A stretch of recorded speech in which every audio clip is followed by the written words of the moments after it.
Psalm 396. It's good once again to be in the Lord's house. And I think I echo what Ricky said in his prayer. God knows all things, does all things well. And it's good that we have the opportunity to come together tonight. I want to continue our study in the book of James. James chapter 3, we'll be looking at perhaps the first 12 verses. We may get all the way through the chapter, but I don't know if we'll finish all of the chapter tonight. But I want to say that James chapter 3, I think when the Lord sent that by the hand of James as an inspired writer, he must put my name at the top of it. We'll have more to say about that in a minute. Let's begin our reading by the first 12 verses. My brethren, let not many of you become teachers, knowing that he shall receive a stricter judgment. For we all stumble in many things. If anyone does not stumble in word, he is a perfect man, able also to bridle the whole body. Indeed, we put bits in the horse's mouth, that they may obey us, and we turn their whole body. Look also at the ships, although they're so large and are driven by fierce winds. They're turned by a very small rudder wherever the pilot desires. Even so the tongue is a little member, and boasteth great things. See how great a forest a little fire kindles. And the tongue is a fire, a world of iniquity. The tongue is so set among our members that it defiles the whole body, and sets on fire the course of nature, and is set on fire by hell. For every kind of beast and bird, of reptile and creature of the sea is tamed, and has been tamed by mankind. But no man can tame the tongue. It's an unruly evil, full of deadly poison. With it we bless our God and Father, and with it we curse men, who have been made the similitude of God. Out of the same mouth proceeds blessing and cursing. My brethren, these things ought not so to be. Does a spring send forth fresh water and bitter from the same opening? Can a fig tree, my brethren, bear olive or grape figs, or grapevine bear figs?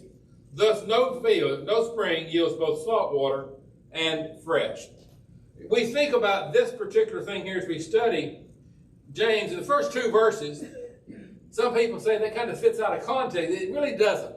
He says if one wants to become a teacher, he's going to have a stricter judgment. And then in verse 2 he says we stumble in many things. The first two verses seems to be a warning against too many people becoming teachers when you first read it. But what it I think teaches more so than that is that those that are not skilled, those that have not that talent, should not be trying to teach, because they have the possibility of teaching error or not doing it well. We think about that.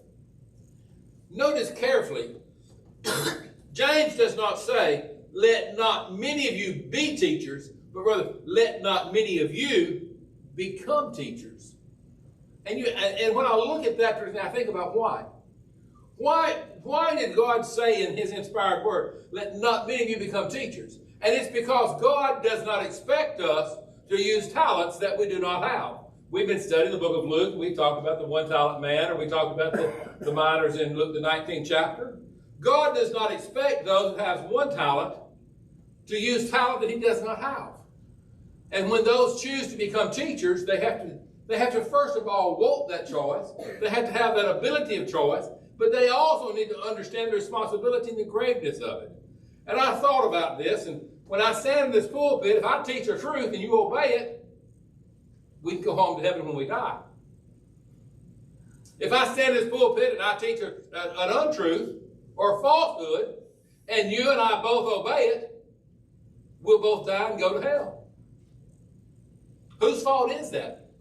Is it yours? Yes, you're going to pay the accountability of it. But the teacher that taught it. As I look at this, and I don't mean to get too personal with it, I'm a fire chief. We have an incident.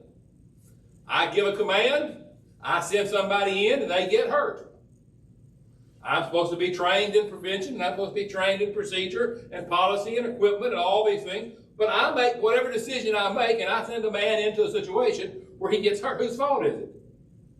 Oh, he may have done something that maybe facilitated the problem, but it was my decision, it was my knowledge, it was my skill that sent that person into danger. And I think about it spiritually speaking. And when I look at this verse as well as the next 10 verses, that's the reason I said this is Andy's sermon.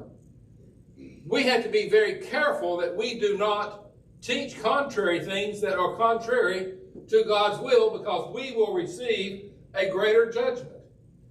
It doesn't rebuke those who try to be teachers before they're ready, but it warns them that they should not become teachers in the future if they have not the skills.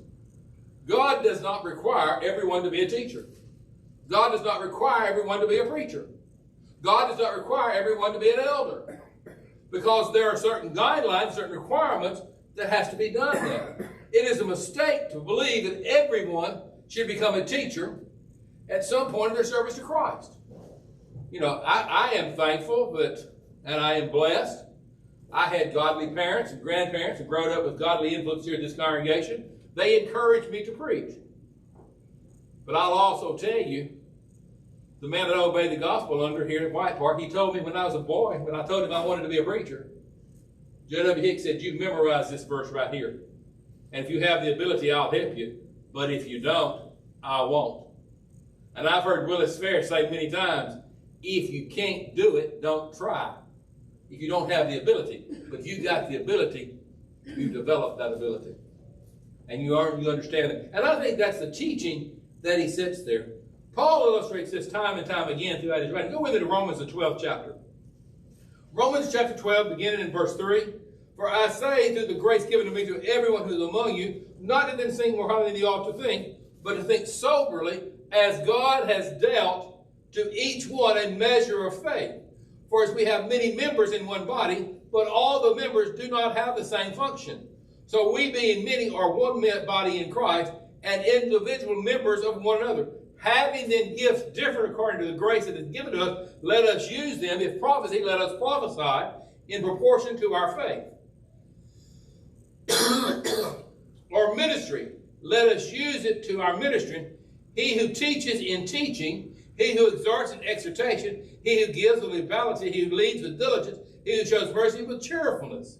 You look at that context, you see that Paul is telling those brethren there, serve God with the ability that you have. We've talked, and I'll not go into detail on the story of the parables. The one-talent man, he was not expected by God to bring back 10. Just put it to usury. Use it wisely. Folks, that's James is telling us here, use our ability wisely. I was talking this morning's lesson about there's something we can all do in the kingdom. Folks, if it's just an act of kindness that you're skilled to, you do that. And you do it to the ability which God gave you. But if you have the ability to teach and you're not teaching, then God's going to hold you accountable. But if you teach, you need to know the material.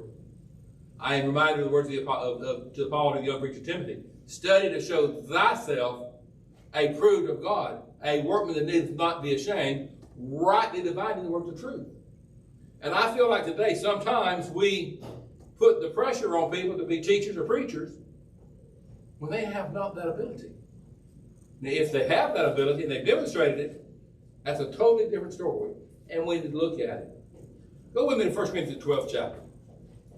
1 Corinthians chapter 12, we see exactly the same thought that Paul wrote to the church at Corinth in talking about the spiritual gifts. In 1 Corinthians the 12th chapter, verses 12 through 31, he talks about those that have various gifts. I want you to notice verse 12. "But as the body is one, and has many members, but all the members do not have of that body, being many, or one body, also is Christ. For by one Spirit we were all baptized into one body, whether Jews or Greeks, slaves or free, having all made to drink of the same Spirit. In fact, the body is not one member, but many." And he used the idea of the foot and the body. It'd be a funny looking thing if we were all ears. My ear was here, it had an ear here. Lord, I'd look kind of weird if everywhere you look at it has an ear stuck up with it. Would that be functional? Place of my eyes, I got 2 ears. Got 2 ears on the side, my nose has got an ear. That wouldn't work, would it? Because the nose does something different than the ear, and the ear does something different than the eye, and the eye does something different than the hand, but they've all got to work together. And I think that's the lesson we can learn here. When we have the ability to use it, let us use the ability. Let us use the blessing that God gives us, understanding that we are responsible for the use thereof to the best of our ability. We should be careful to understand the things that we're saying. Go to Hebrews, the 5th chapter. I think we sometimes take this passage out of context and we misapply it. Look, if you would, at the Hebrew writer. Hebrews chapter 5, particularly in the context of verses 12 and 14. But by the time you ought to be a teacher, you have need that someone teach you again, to be the first principles of the oracles of God. For everyone who is unskilled in milk, or in milk is unskilled in word. We read that passage, everybody ought to be a teacher. That's not what that passage is saying. It's saying you ought to be developing. You ought to be growing. Folks, we all grow at different rates, and we all grow in different skills. Now, I'm going to pick on Ricky tonight. And he can get on me when he gets through. I have enjoyed, and I enjoy Ricky's Bible class, perhaps as many as anybody ever sat under. And Ricky does a good job. He studies, he prepares, he takes us down the rabbit trails, he challenges us to think, he asks us questions that I had never thought of. But all of a sudden, Ricky decides, well, I'm getting old, I'm getting tired, I've been doing this long enough, and I'm just going to quit and sit down and let somebody else do it. Well, I'm going to tell you. What would that tell me about Ricky? Did it diminish his ability? No. Does it diminish his skills? No. It shows that he has lost his favor or his zeal. You know, we talked this morning's lesson about zeal. We must have a zeal. He's one of the best Bible. If you got the best, you put it forward. When it comes to preaching, if you got a better preacher, you better get him, brother. I said this and I've told it many times. I was a very young man, approximately 20, 21 years old. I was preaching in Eldon Radio, Arkansas. I just got in the pulpit, read my text, and there's a brother came in the back door walking on a cane. I did not know him. Had never seen the man before in my life. I got through. I walked to the back, and Brother Harold, he had a stroke. He said, "Good morning, brother. I'm Harold Sharp. You keep preaching like that, you might make a preacher one day." I told him then, and I mean it sincerely, if I'd have known that was Harold Sharp walked in, I'd have sat down and given him the pulpit, because he could preach more in 5 minutes than what I could preach in 5 days. But he had the ability. But that's encouragement. You need to understand that if you've got people to do it, we need to expect people to do it. We need to use our talents wisely. Teachers will receive a stricter judgment. There's responsibility given there. We lead people to truth, and when the eldership is no different. Go ahead to Hebrews, the 13th chapter. Hebrews chapter 13, and the context of verse 17. Obey those who have rule over you, but be submissive, for they watch out for your souls as those who must give an account. Let them do so with joy and not with grief, for that would be unprofitable for you. Now, there's many different things we can talk about in that verse. The fact that the eldership is profitable for the Christian, that's number one. Number two, those that are elders, you submit to them so that they can rule you well, because they have to give an account on how they rule. I think that's what Hebrews, the 13th chapter and verse 17 says. Sometimes we miss those things. But notice in James chapter 2, let me move on quickly because I'm running out of time.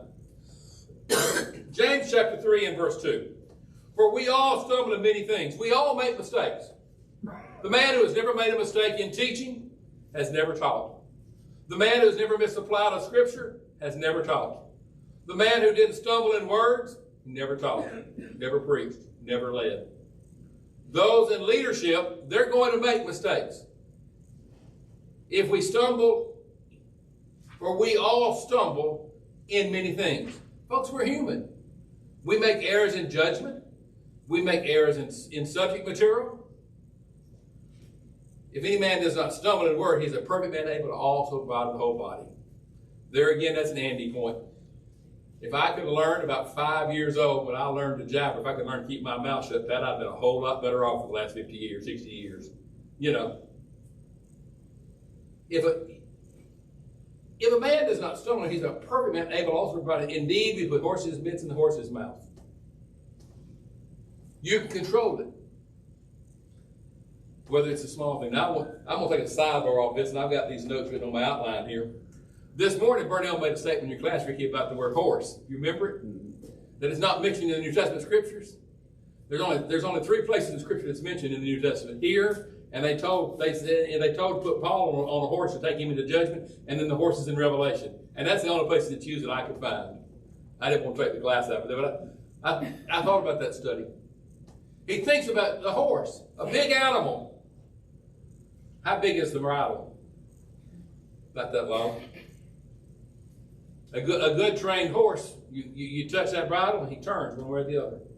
You think about a great ocean liner. How big is the keel on it in relationship to the whole boat? Very small. Let me ask you this question.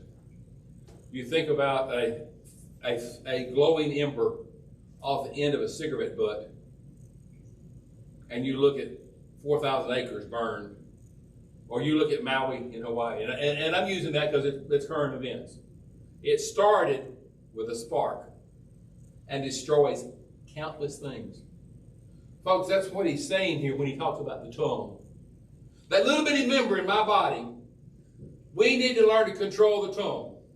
We need to be able to know exactly what he's saying. Our tongue controls the whole body. If we speak a lie, it won't be long before you believe in a lie. If you're teaching an untruth, it won't be long before you're beginning to teach it as truth. Many times we think about it. I want you to look at some of the characteristics here in the tongue. The tongue is described as a fire, a world of iniquity. It defileth the whole body.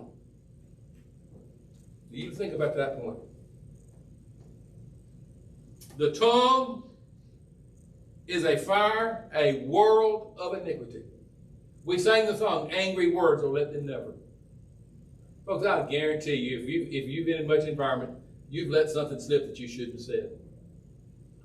Anger, fright, scared, whatever it may be, your tongue has probably got you in trouble. I know mine has. Way you say something, you should have said something, you didn't say something. You said something when you should have kept it to yourself. Use words that are words to edify, because we're going to give an account for every idle word that we speak. You think about the gravity of that statement. Every idle word. There's glad words, sad words, loving words, hostile words. There's all kinds of words. How do we use them? And I think this particular idea right here goes back and ties verse 1 and verse 2 to this entire context. Yes, I know he's talking about teachers, but don't separate it. Everyone who teaches is going to stumble. Verify it, check it, research it, and verify it. Study and show thyself approved. Be like those who read. They search the scriptures daily to see if these things were so. It's never my intention to make a mistake in the pulpit. But I have made them. I've made errors in judgment. I've changed my position on things in the past. And I'm sure as time goes on and wisdom develops, which we'll be talking about wisdom in the latter part of this chapter. As wisdom develops, I learn from those mistakes. We have to grow. We have to do it. You think about it. It can defile the whole body. Angry words. Words that you can't take back. You think about a relationship of a husband-wife. Wife says something, husband says something, they both say something, they get angry, and before you know it, they're got a problem. I know that's true. Ask my wife. I mean, she'll testify to you in a hurry. If he'd just keep his mouth shut, we'd be a whole lot better off. Sometimes the same thing it goes to her. Just shut up, leave me alone, honey. You'll be all right. He'll cool off in a minute. Now, be honest, folks. Don't we see that? You think about words that you've used with your neighbors. You think about words that you've used at work. You think about words that you've used at your enemies. You think about words you've used with your friends. Look at the lesson he says here. It defileth the whole body and sets on fire the course of nature, and is set on fire by hell. Angry words will let them never from the unbridled tongue slip. When we use that, think carefully. Think before we speak. Think before we teach. I think the context bears that out. Put it in line with that. You know, of course, I'd have to say the little thing. Should not the power to destroy both ourselves and those that hear us become alarming to us? You know, notice he says here, our tongue, how out of these things it comes. It's an unruly evil. It's a deadly poison. With God's help, we can tame it. In Psalms 141 and verse 3, Psalmist David said something that I think we should carefully. He says, set in guard, O Lord, over my mouth. Set a guard, O Lord, over my mouth. Keep watch over the door of my lips. Because once the word crosses those lips, you can't take it back. It's there. We must be able to tame it. Go to Ephesians, the 4th chapter, and I believe it's verse 29. Ephesians 4 and verse 29, let no corrupt conversation be out of your mouth, but what is good and necessary for edification, that it may impart grace to the hearer. There again, I believe if you look at James chapter 3, it goes back that tongue needs to be used by that teacher, and use it wisely. Use it carefully, that we can do those things. So many times we miss it. I like Colossians chapter 4 and verse 6. Let me get there to make sure. Colossians chapter 4 and verse 6. Paul tells the church at Colossae these words that we need to understand.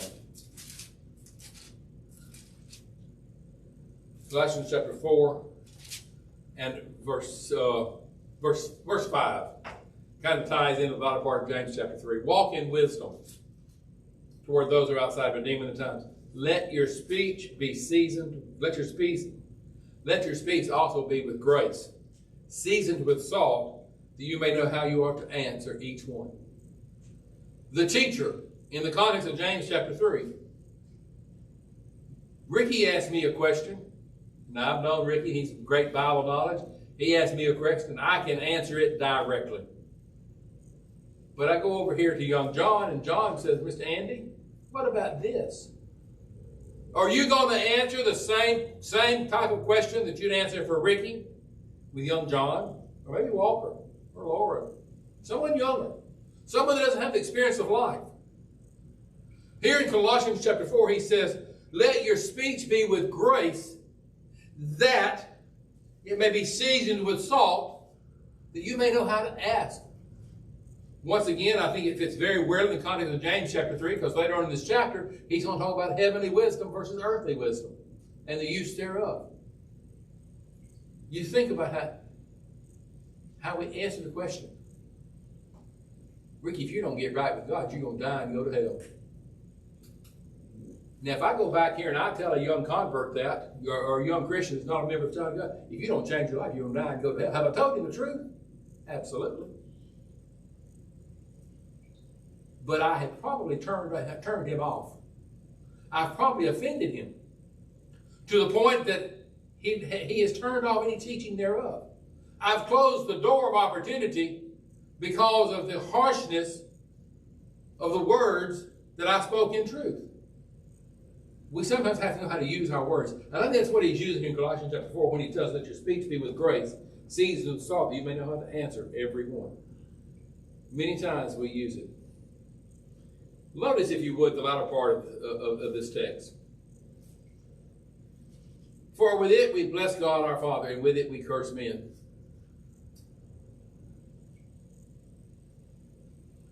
Who have been made in the similitude of God.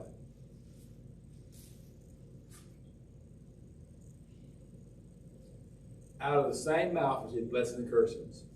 My brother, these things are not so to be. I don't believe God would have put that verse in the text had it not been possible for you and I to control it. Oh, but now, preacher, the text says you can't control. You can't tame the tongue. Folks, it says I can't. Notice the verse. And if I'm going too far on this, you let me know. No man can tame the tongue, but he can control it. No man can tame the tongue because it can always get away from you. But you can guide it in the right direction. No man can tame the tongue, but you can use it correctly and wisely. You can be seasoned with salt. There's not an inconsistency there. There's no inconsistency in that context. He tells us there, with the mouth and tongue, you bless God, but then curse your fellow man. You bless God and love God, but you hate your fellow man with your language. These things are not so to be. Cannot be much plainer than that passage right there. And I think we all the time can learn that lesson.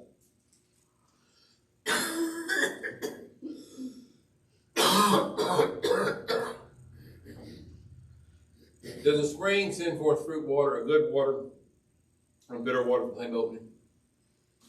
Now, you think about that. It's either salt water or it's pure water. It's either spring water or it's polluted water. When you start adding stuff to it, it becomes a corruption of the original. When you start teaching something other than God's word, no matter how small it is, it becomes something other than God's truth. I think the context of this sets the whole thought here about the use of the tongue and use of the teeth. James is telling those Christians that you use your tongue wisely. He's exhorting those teachers, you use your tongue correctly. And he uses the spring and a fig tree. If you went out to a fig tree, Billy, you found purple little peas on it. Would you tell Milton you got a fig tree? You say, Milton, I got a fig tree with I got a purple little fig tree growing in my backyard. It's got fig leaves, but it grows purple little peas. That wouldn't be right, would it? Folks, that's just how likely it is that you can talk out of both sides of your mouth, as the old saying goes. And that's exactly what he's saying. Thus no spring can bring forth salt water and evil water. Despite all the things that we can do, we must guard our tongues carefully, because out of the mouth proceed all the issues of life. Out of the mouth proceed the issues of the heart. I heard David Lanius one time make the statement. It took me a long time to understand what he was talking about. He said, give me 15 minutes with your children, and I can tell you the speech of your mama, their mamas, and their daddies. And I thought about that. Out of the old word, out of the mouths of babes comes what? Words of wisdom. Little eyes and little ears, they're seeing us and they're hearing us. And we need to be very careful with it. That's another example we could use, and we're out of time. These are examples of issues of the tongue. Should humble us. It should caution those that would be teachers to be wise teachers, and it should help us serve, that whether we teach or not, we need to always seek God's help in controlling the tongue. Angry words, or let them never, for an unbridled tongue slip. There's all kinds of words. We could talk about good words, bad words, lying words, love, hatred, whatever. I want to encourage you tonight to think about how we use it, because it's something we use every day. We use this every day in everyday language. You're in this audience and not right with God. Will you use the tongue tonight to be right with God? Will you use this opportunity? We're going to send you an invitation to the Master. He said, come to me all the heavy laden, and I will give you rest. Take my yoke and learn of me, for I'm meek and lowly in heart. If we can do that with you tonight in some way to assist you, won't you respond as was in the song that's been selected?